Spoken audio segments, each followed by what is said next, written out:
Welcome to the Carry On Couple Podcast with Ryan and Katrina. This is our podcast about our adventures and how we make life magical. We're going to tell you all about how we travel the world on a tight budget and still make it awesome. We can't say that our way will work for everybody, but we want to share our experiences with you so that you might be able to have your own travel adventures. And if you're listening, we want you to know that you and I, we're in a club now, the Carry On Club. Episode 3! The third. That's right, episode 3, here we are. All right, so this episode is called We Plan, We Get There, and All Hell Breaks Loose. And I'm your host, Katrina. And I'm Ryan. Hello, we're switching it up today. Trina did the beginning there. Woot woot. I think it was pretty good. Good job, babe. Thank you. I appreciate your support. Yeah, so like you said, the title is We Plan, We Get There, All Hell Breaks Loose. Bonus points if you know what that reference is from. Yes. Hey. You could actually probably hear more about that from our good friend Joey the Wookiee Riot at his podcast, Laugh It Up Fuzzballs. Check it out. But yeah, so what are we doing today? What are we talking about? We are talking about planning. Planning. Oh my gosh, planning is crazy. It can seem like such a overwhelming and daunting task, which I ignore most of the time. But as we were kind of mentally preparing to do this episode, I realized how many little things you think about when you're planning a trip, no matter if it's a weekend trip or a month-long trip or longer. There's so much to think about. Yeah, and for every trip, like you said, every trip is going to have something. So beginning this daunting task of planning, what should we start with? Well, I think we should probably start with what you like to start with, which is... What's that? Pre-planning. Pre-planning. What? Yeah. Psych out. We're not planning. We're pre-planning. Yeah. So for me, a very important step is to know what you're going to be planning for. Basically, what we call it is planning without boundaries. Planning without boundaries. Yay, words. But yeah. So we can start with when can you go? When can you go on your trip? Do you have planned time off? Do you have flexible dates? Are you going to go the high season, the low season? Shoulder season? Shoulder season. Yeah. What's that? Do you just show off your shoulders for some time? No, definitely not. What's shoulder season? Shoulder season is the time right before or after busy season or high season. So prices are cheaper, people are less abundant, but weather is probably still nice, and all the fun stuff is probably still going on to some extent. I get it. So shoulder, as if you're looking at a graph, it's like the shoulders of that graph, that line. Oh, okay. All right, that makes sense. Okay, so when can you go? That's number one. Okay. How about where do you want to go? Yeah, this is probably one of my favorite things because the possibilities are endless. And I mean, you kind of have to think about it with a little bit of boundaries, but it's so much more fun when you're just like, you know what? I really want to go to New Zealand and we're just going to go there. So thinking about how plausible it is important, but it's also fun to throw that out the window sometimes. Yeah, so with the where you want to go, something you do, Trina, a lot, what do I do? Which actually you did just the other day to me, is you pulled out a list. A big list of all the places you want to go. Yeah. And I'm talking, it was like a list of probably 30 different places she wants to go this year. Yes, so, accurate. So, yeah. I might be the only strange person who plans out her vacations for the entire year in January with contingency plans. Well, if we can't go here, maybe we can go here because this is more possible than this possibility is. So yeah, I might be the only person that does that, but try it. It's really fun. Yeah, and it's a really good way to kind of gauge how much travel you can do through the year. Yeah. And it's also good, if you have a bunch of places, you don't have to think that in that moment, oh my gosh, I have nowhere to go. I don't even know where to go. I have time. I don't know where. You just kind of look at your list and you can pick it out. Yeah, and a lot of times too, I have like a list of like places that would be good to go to in the spring or good to go to in summer, or I really want to see this place covered in snow. Which is also helpful because then again, if you're like, you know, I really want to go on vacation, but it's winter, where do I go? You can be like, let's go to Germany and check out some Christmas markets. Because guess what? That's on my list. Yeah. Yeah. We always try to do Christmas markets or something like that. But so as far as setting boundaries, you could kind of start setting boundaries a little bit here. Are there travel restrictions for any place you want to go? Yeah. I know for the past couple of years, we've wanted to go to Egypt, but there have been tough travel restrictions for United States getting to Egypt. It's kind of calming down now, so that might be in our future when we do another big trip soon. But look at those travel restrictions. Yeah, and that can include things like checking the no-fly list or checking the CDC website for any possible disease outbreaks that you might want to be aware of and avoid. Stuff like that. And another thing that is kind of a travel restriction for some people is if you need to get vaccinations. Yeah. Yeah. Trina here doesn't like getting poked, as she says it. No. I don't like getting stabbed. Sorry. Why does the doctor insist on stabbing me? Yeah. It's horrible. But yeah, vaccines, you don't have to do it. I like doing them before we go places if they're recommended. Just because it kind of gives me a little bit of peace of mind that I'm probably not going to get some disease that is the worst possible souvenir. Yeah, there's some places where it's actually required to get certain vaccinations. Right. When we went to China and Asia, we had to get, well, we didn't have to, but they asked us if we were going to be adventurous eaters. So we said, yeah. We like eating food. We like eating food from random places. Accurate. I'm not talking like gum from under the seat, but I'm talking like, you know, right, yeah. I'm talking like, don't do that. Don't do that. No, I'm talking like food trucks or food stands. Right. Yeah. Street vendors or stuff that probably isn't regulated, but is also probably delicious. Yeah. But we had to take a regimented pill for like 4 days. For typhoid or something, but so. It was some type of vaccination. There was a few different ones. Yeah. But sometimes it's just as simple as getting like a tetanus shot or keeping things up to date. I hate shots, but I still put myself through it because I'd rather suffer a little bit now and hopefully not suffer a lot later. Yeah. Aside from getting vaccinations, you also want to see if you need a travel visa. Some countries do require that. Actually, a lot more countries require that than you'd think. As some type of travel visa. Luckily for the United States, we don't have to get travel visas for quite a few places if you're not staying for an extended period of time. However, there are quite a few countries, and if you've never had to get a visa before to go somewhere, it's kind of not something that really pops into your head. But they can be kind of time consuming to get. I know, for instance, when we had to get ours for China, we spent 4 hours in line one day and like another 4 hours in line another day. Which was a month later. Yeah. So sometimes you have to do it ahead of time. So just make sure to look that up, and figure out if you need them or not. But also, more importantly, you should have a passport unless you're staying domestic. If you want to go international, get your passport. Yeah. Technically, a passport is a visa, but a lot of places will require an additional visa in your passport. But yeah, even if you don't need a passport to travel somewhere right now, get one. I mean, they stay good for 10 years. Yeah. Which is pretty decent. And then if at the drop of a hat you find this great travel deal and you want to go to Europe or something. Which we do. Yeah. Done it before. You're ready. And you don't have to wait a month or 2 or 5 to get your passport in.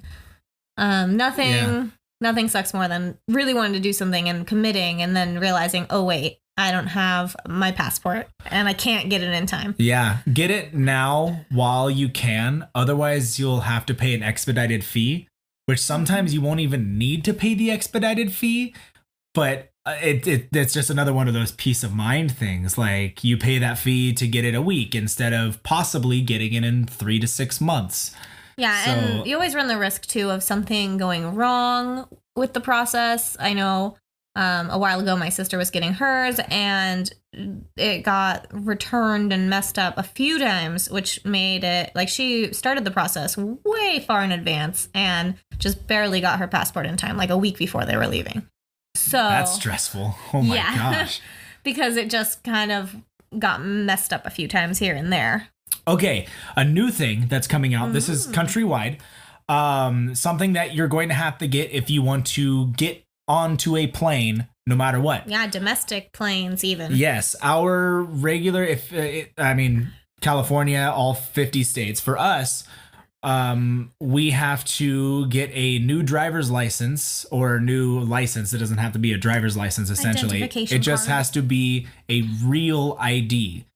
And that doesn't just mean that it has to like exist. Yes, like that's just what it's called. Yeah, quote they unquote call it real ID. They call it a real ID, and basically all that is kind of just making sure you are you, and it's an additional security measure, and basically it's got a really cool like holographic bear. Yeah, that's basically what they change for on your California thing. So, but I would get that done as soon as you can as well, because by 2020, everybody has to have it. And if you are getting it in 2020, it's probably going to take forever. Yeah. Nobody wants to go to the DMV anyways. Huge backup. And flash 100-yard dash. Yeah. The DMV is just the fastest, most convenient thing you could do with your life. Could you imagine how long these episodes would be if we talked like Flash? No. Oh my goodness. Ha. Okay. That was so dumb. Yep. We are nerds. So we talked about travel restrictions. That's fine. Okay, moving on to another really important thing to think about when you're... This is still pre-planning. By the way.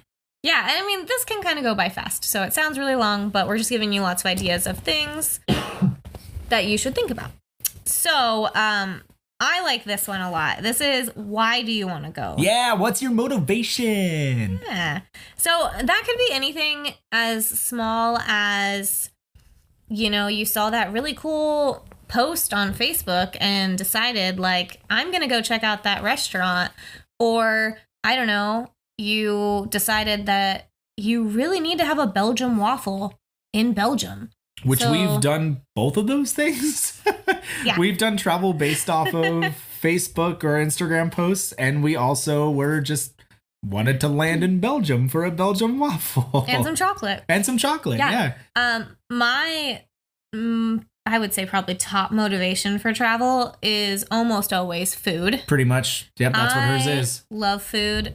And if it's dessert, even better. But that is... like usually my number one. What's yours? Mine is usually some type of, it's kind of a cross.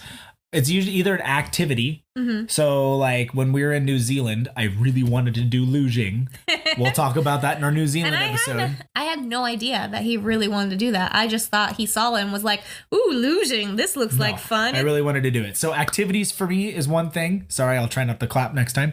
Mm-hmm. And another thing for me is I like seeing some really cool landmarks or points of interest. Yeah. I like seeing things that you just go to and look at, historical reasons and stuff like that. Really cool. Yeah. I mean, also, though, motivation for why you want to go could be as simple as needing to get away, relaxing, taking mental a break. health. Yeah. It doesn't have to be anything crazy. It can just literally be like, I need to be not at home or work. Yeah, and we've actually done that. I've actually done that. I have an amendment to episode 1 about solo travel. When I said I never did it, I have done it. And it was literally just to get away. I went to Texas, and I can talk about that trip and how I did that solo trip all on my own. And it was frightening, but it was also very fun. But yeah, just to get away. Yeah. Another easy one, family vacation. Oh yeah, that is another easy one. Yeah. Which I'm sure if you've ever been on a family vacation, they can be super stressful. But it's really such a... Why are you laughing? Oh, because you say super stressful, because I know exactly what you mean. But they can also be a great way to bring your family closer together. We love our families. And it's super great, but man, it can be hard sometimes. Yeah. Yeah, we're actually going to be doing an episode soon about how to travel in groups. That includes families. Yeah. So we'll get into that. We can extend this episode a lot longer if we start talking about that. But we're going to go away from that. And like another motivation that's kind of like the when and why it kind of follows under the same thing is if you want to go to like a festival, a concert, if it's your anniversary, there's a convention going somewhere. Right. There, you know, you go to the big game or some type of sporting event. Or if it's a holiday. Yeah. Which are all super easy motivation things to kind of think about. Kind of sort of does a lot of the planning for you if it's one of those things. Yeah. But yeah, like which we've done a lot of those also. Yeah. And if you stop and think about it, you've probably done at least one of these motivational travel things before. And yeah, it's pretty awesome. Yeah. Yeah. So some other things to consider in your pre-planning kind of thing. Know the weather of places that you kind of want to go or what weather you can handle. Is it hot? Is it cold? Is it wet? Tornadoes, monsoons, hurricanes. Oh my. Seriously. Because sometimes I forget that weather, we live in California, right? Southern California. There's no weather. We don't have weather. I like to tell people that we have summer and less hot summer. And I'm going to crack up at myself because for the first time in forever, reference not intended. Oh my God. Yes, it was. Only a little bit. We've had rain, which is really weird. Yeah. And like a lot of rain, days and days of it. Yeah. Which So is awesome. this is almost one of those years where we have summer and hotter summer. Yeah. I don't know. That's almost what we're probably going to have. But because we live in a place that is basically sunny and 75 all year round, we forget that weather is a real thing that other places have. She forgets. My bad. I forget that weather exists. Yeah. And and especially like the really bad weather. Like he was joking about tornadoes and monsoons and hurricanes and stuff. My. But literally we've started planning. I kind of hope you guys could hear this. There's a cat fight going on outside. Oh my goodness. That's so distracting. I'm leaving this in. Okay. We've started trying to plan something, and then into the planning a bit, we've been like, oh, this is the middle of hurricane season for this location. Yeah. No wonder it's so cheap. Maybe not go then. I don't know. Yeah. It's a toss-up. How cheap is it? So that's one thing. There's also who do you want to go with? Is it going to be by yourself? You going with your partner?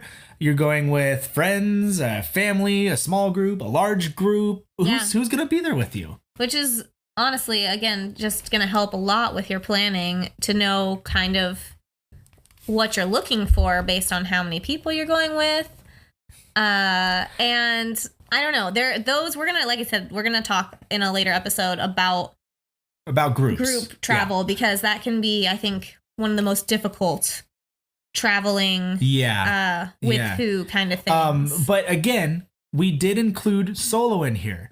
If, like when we say who do you want to go with, if you just want to go with yourself, say to get away, just to kind of do a mental health day, do that.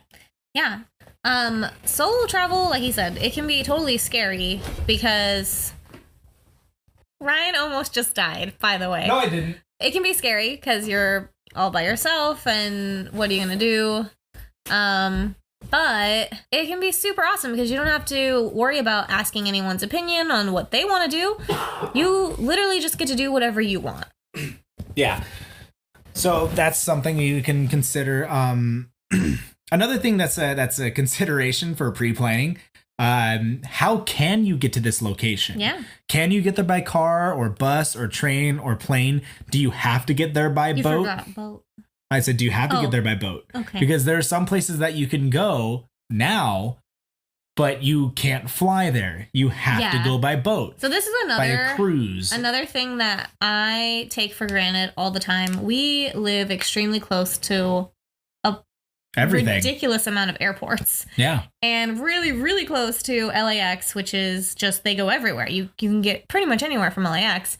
So I just always assume that we can fly somewhere and get off the plane, and then like within an hour we're gonna be wherever we want to be. And that is not the case. So consider that. Consider it. Consider how you get there. Also, this could actually coincide with how you can get there. How long are you planning on staying? Travel time. Oh my gosh, travel time. Man, I am really bad at planning, guys. Oh, as much as she's good at traveling, she's not. I mean, I'm really good at planning. I'm just really bad at thinking about planning. Yes. The travel time.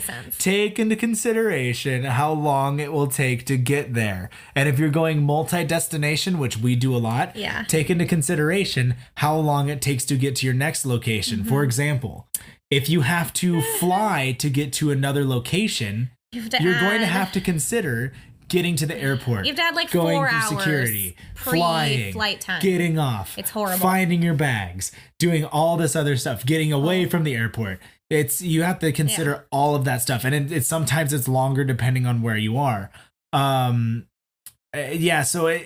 basically the best thing we say about traveling or how long you're planning on staying, the longer you're gonna stay, you're gonna get the more bang for your buck as far as airfare goes. Yeah, like if you have to spend, $1,000 on your round trip plane ticket, and you're only going to be there for 2 days, like that hurts. That's $500 a day. That's insane. But if you're staying for 3 weeks, it's kind of like, I can't math that that's fast. not that bad. Yeah. It still kind of sucks, but you're kind of like, okay, well, at least I got to be there. Try not to spend $1,000 on airfare. Yeah, well, sometimes that's what happens. Yeah. Try not to. But there's a lot of ways that you can avoid that. For most destinations, not everywhere. Some places it's just expensive. Yeah. Also, where are you gonna stay? What type of place do you want to stay in? Do you want to? I love this part. Where you're gonna stay part. She does love this part because there's so many options. There is, like, you can do a hotel, Airbnb, a hostel, a bed and breakfast with a family member or friend, even if they're a distant family member or long past friend. There's some other ways besides just that too. Like, those are probably the most solid. I don't want to just say safe, but just I'd say most common. Common's a good one to word. A good one to word. Yes. Apparently I'm not a good one to word right now. But yeah, so those are the most common. Yeah. But some other uncommon ones might be couch surfing, which is where you stay with a stranger for free. Hey, budget travel. It's like Airbnb, but you don't pay for it. Yeah. We're hopefully going to try that soon. Yeah. We've attempted to, and it hasn't worked yet, but we're going to try it. There's something called woofing it. Which, I haven't heard of this one. No, yeah, you have, but you don't remember what it's called. Okay. So I've heard of this one, guys. Yeah. This is where you typically stay on like a farm or a ranch. Oh, right. And they give you room and board for you working maybe like 3 hours a day and helping them out with things. Yeah, I have heard of this one. I told you. Yeah. I'm always right. Yeah. So his silence is agreement, everyone. The last one of the like kind of unusual is home exchange, which I wish we could do because it just seems so awesome. Yeah. We really want to, but our living situation, we're not sure if we're allowed to. Yeah. But it looks amazing. It's best to do that one, I think, if you own. Yeah. It's probably the best way to do it. And a lot of people do it if they have like a second property, like if they have a vacation home or something that they rent out. A lot of the times they'll use that, but you don't have to. A lot of other people use their main residence. It just gets a little more complicated because you have to do like a straight swap instead of like, oh, you can come anytime and it doesn't matter. Yeah. So some other considerations. How about one of your favorites also? Food. Are you what are you going to do for food? Is basically because this is pre-planning. Yeah, this is what are you planning on doing for food? Yeah, because this is going to help you. This is going to help you budget. Yeah, for that's your gonna be trip. the biggest thing. Because if you're staying somewhere that has a kitchen, you might want to go to a grocery store and get some supplies, either to make breakfast or to make dinners occasionally. You could meal prep. you could, but a lot of times we will go and get like at least one meal kind of covered. Typically we'll do breakfast. Yeah, and breakfast then maybe like a lunch, maybe like a loaf of bread something for lunch or dinner for like the scattered things, because we still want to experience the local food. But if we're really trying to save money, that's an easy way to save some cash. Yeah. So are you going to do that option? Are you planning on doing restaurants the whole time? Mm-hmm. Are you planning on just finding street food everywhere? Yeah. Do you have any specialty foods that you want to find that like the location you're going to is really known for? That's kind of what we're looking at for pre-planning for food. Yeah. And then we talked about budget. This leads straight into your budget. That's true. How much are you willing to pay for whichever vacation you're doing right now? Now, a big thing is try not to go in debt for this vacation. Yeah, because that's just going to lead you into like a giant crying ball of stress. It's going to be the big rainy cloud that's over you the whole trip. Yeah, you're not going to be enjoying yourself. You're just going to be thinking about the credit card bills you have to pay when you get home or something like that. And I mean, if you put it all on your credit card and then you have it paid off, you have a plan to have it paid off in like a month or something, that's fine. Like, that's not what I'm talking about but by going into debt. But I'm like, if you truly think like, I can't afford this and I don't know when I'm going to be able to pay this off, then maybe it's time to rethink how much money you're spending on the vacation. Yeah. Don't go on vacation. Yeah. But maybe it just has to be a different destination or a different level of comfort in the lodging. Like maybe you're staying at a really fancy hotel, but instead you could stay at an Airbnb and save like twice or half the money on that portion. Like, just some things to take into consideration. Yeah. So a big thing with budget as far as pre-planning goes is just kind of have maybe just have an amount to start out with. Say like if we're planning like a bigger trip, we say maybe like I want to say like a huge trip, just like maybe like a kind of a bigger trip. Say we just put the number $3,000 out there. That's a pretty big trip for us. Yeah, and then we can start going from there. Like, what are we gonna do with that? And or like even say we're gonna go on a trip, $500. We saved $500 for our trip. What can we do? Yes. Now, if you don't know how much it's gonna cost because you've never traveled, you may want to just do some planning and get an idea of what it costs. There are a lot of resources out there, especially for popular travel destinations that will break it down for you and say like, okay, if you're going here and you're going to be a budget traveler or a luxury traveler, then you need, $150 per day or whatever the case may be. I'm making this up. But it'll be stuff like that. And you can use that as a guideline to get an idea on if you have enough money or if you can get enough money by the time you're planning on going your trip. Also, I would like to say with that, if you are estimating cost of things, always round up. Round up. It's just a good practice because there's always going to be something that pops up and it'll be some unexpected expense or tax. I don't know, something you didn't think about adding in, or just like a really cool thing that you're like, I wish I had an extra $300 to do this thing. And maybe you do because you overestimated everything. Yeah. Yeah, you're right. It's better to think you need more and come under budget than go over. It really is. Yeah. That's the best way to do it. So we got pre-planning going on here. Well, how much of this plan do you think we have? How much do you have planned right now? What percentage? I don't know. Maybe about 12%. 12%? I don't know. I don't know if that's good. So here's what we're going to do, folks. From here, we are going to keep on talking right now and continue this episode. But since we're already about the 30-minute mark, what we're going to do is I think we're going to break this down into 2 smaller episodes. Episode 3, part 2? Yeah, episode 3, part 2. What? Or I guess, yeah, we're gonna probably number call it it episode 4, but it's it'll less be confusing. part 2.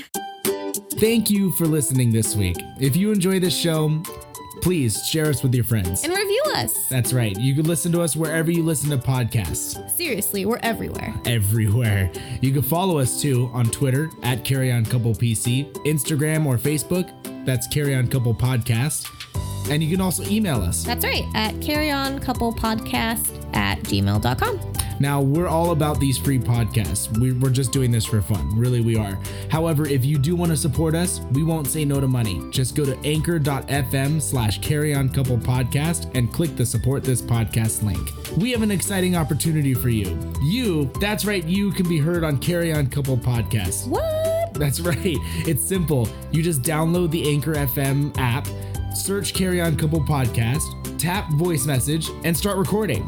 That's right. And if you have any tips and tricks of your own that you want to share, or any fun destination stories from a recent trip that you went on, please leave us a message. The great thing is you can still listen to Carry On Couple Podcast on the platform of your choice. But if you want to be heard, download Anchor FM and leave us a message.